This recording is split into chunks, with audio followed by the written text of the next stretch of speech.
Hi Year 4 and welcome to your maths lesson where we will be finding non-unit fractions of quantities today. This lesson really builds on our learning from Monday's lesson, so if you have not done that lesson yet, go and do that first because that will really help you with what we're doing today. You will need some little resources for mild like yesterday, and we'll be working through mild, spicy and hot through this video like before. Okay, let's go.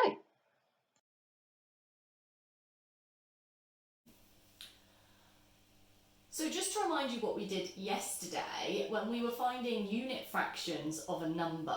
So the method we used was that we started with the whole number, we shared it, dividing it into our denominator, how many parts we needed, and then because we were working with unit fractions yesterday, we looked at what one part was to get our answer. And I've shown you here again, just to remind you how we showed it as a bar model. If you haven't done this lesson yet, please make sure you go and do this lesson first because today's lesson really builds on it. So it's definitely worth doing the Monday lesson before the lesson we're going to do today. Okay, but if you've done all of that yesterday, you're going to be superstars at doing today's lesson because it's very similar. The only part that is changing is this part, the numerator. So the number of parts we will be looking at to find our answers. So, the first one we're going to find is 2/3 of 9. So exactly the same as yesterday. I start with my whole number, which is 9, and I can put my bits past in there. 1, 2, 4, 5, 7, 8, 6, 7, 8, 9. And exactly the same as yesterday, the first thing I do is I need to share it into the number that I have for my denominator because the denominator tells me how many parts of the whole, and 9 is my whole. So I'm sharing it into 3, and then I share it out.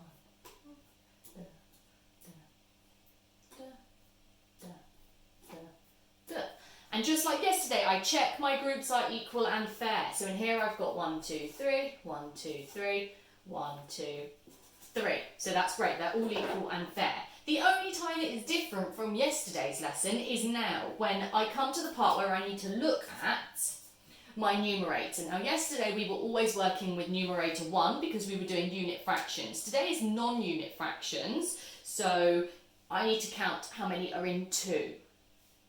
So I'm going to count that one and that one. I'm counting 2 parts. 1, 2, 3, 4, 5, 6. There's 6 in those all together, so my answer would be 6. Okay? I'm going to show you as well how to do the mild extension alongside this. So the mild extension is to do your bar models to show this. So I would have my bar, and my whole number that I'm sharing out is 9. Okay? Now, I'm sharing it into 3 parts, so I need to split this into 3. I know that each one has 3 in it, 3, 3, 3. And because I'm finding 2/3, I'm going to shade in 1, 2. That is what my bar model would look like. This part would be unshaded, I'm not talking about that bit. Okay, so you can really see here how similar the bar model looks to the part whole model. Okay, let's try another one. So this time we're doing 4/5 of 10. So again, my whole is 10, so I'm going to take my 9 from there, and then one more. Okay, and I'm sharing it into 5. 1, 2, 3, 4, 5. Because 5 is my denominator, 5 parts will make this whole, and then I share out my number. 1, 2, 1, 2.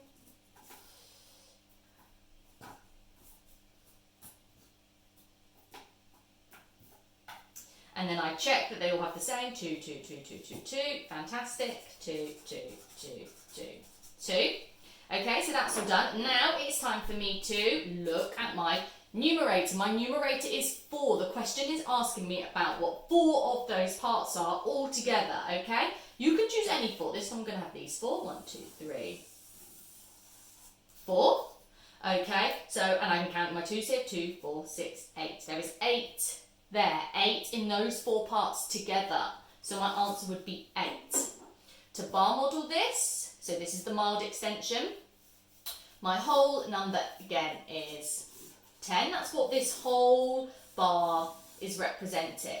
Okay, my denominator is 5, so I know this bar needs to be split into 5. 1, 2, 3, 4, 5. Because I've already done this, I know that 2 is going to go into each one. 2, 4, 6, 8, 10. And because the question is asking me about 4 fifths, I would colour in 4 of these. 3, 4, and leave that one spare. Okay, so go and have a go at the ones from your home learning document, and good luck.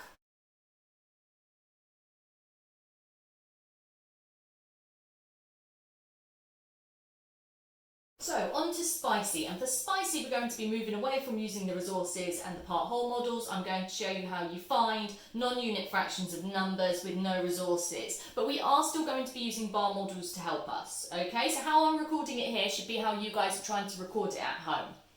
Right, so the first one we're doing is 6/8 of 24. So I know, I'm going to do my bar model over here. I know that the whole amount is 24, because that is the whole over here. Now my denominator is 8. This tells me how many parts are going to make up this whole, so 8. 1, 2, 3, 4, 5, 6, 7, 8. 1, 2, 3, 4, 5, 6, 7, 8. Great. Now, before I can find out what 6/8 of 24 is, the very first job I need to do is find out what 1/8 is. Once I know what 1/8 is, I can work out what 6/8 is. So how am I going to find out what 1/8 of 24 is? Exactly the same method as we were doing before. I divide this number by the denominator. Okay? Now, this is where you use your times tables to help you. I'm trying to find out how many times 8 fits into 24. So I could just count in my 8s if I wanted to. 8, 16, 24. 3. 3. So I know over here 3 times 8 is 24. If I've got 8 parts, there must be 3 in each one. And I can actually check that as I write it out. 3, 6, 9, 12, 15, 18, 21, 24. Great. Okay, so I know that 1/8 is 3. Okay? But the question isn't asking me what 1/8 is. It's not a unit fraction question. It's asking me what 6/8 are. Okay? It's asking me what 6 of these are.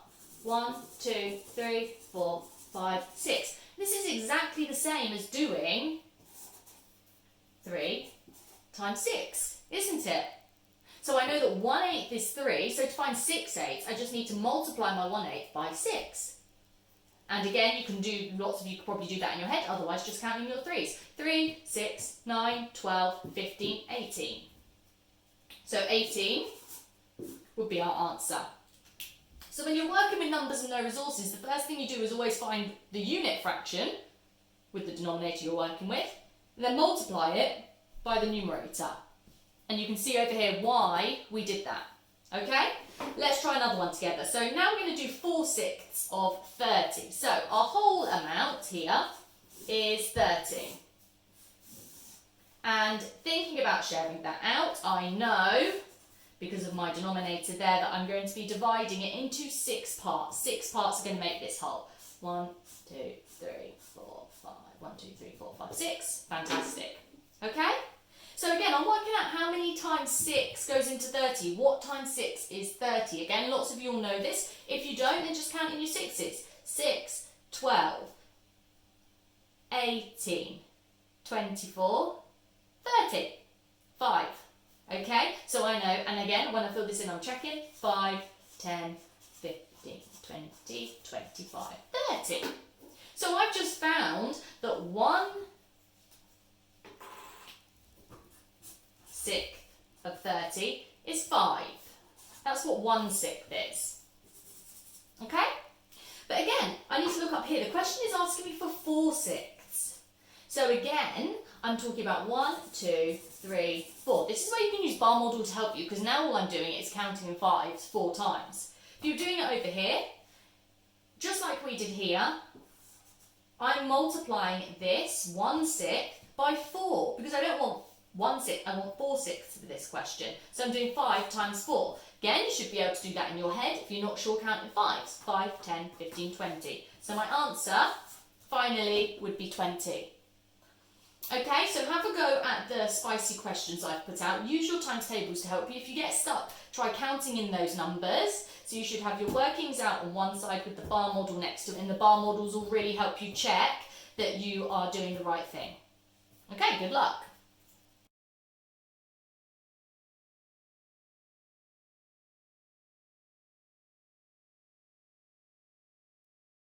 Well done if you've made it too hot. Now for hot, you have a problem solving question. So the boy is saying, is it true or false? Now before we look at what the boy is saying, let's have a little look at the method we were finding so far today. So just to remind you, once you know the whole number that you are working with, you then divide it by the denominator, because the denominator is the number of parts that are making up this whole. So if you divide it, you will know the value of each part. Okay, so we divided it by 6 to work out what 1/6 was, which was 5. Once we know what one part is, we can multiply that by the numerator, because the numerator tells us how many of those parts we actually want, how many parts we're actually talking about, and that will get us our final answer. So we divide by the denominator to get an answer, which we then multiply by the numerator for our final answer. Okay, so just remember that that is the method we were following. Now, the boy on the question you're doing, he says that to find 3/8 of a number, the first thing you do is divide by the numerator to get an answer for 1/8, and then you multiply by the denominator. Now, just thinking about the method we did and what he is saying to do, think whether he is true or false, and see if you can explain how you should be working it out if you think it's false. Well done.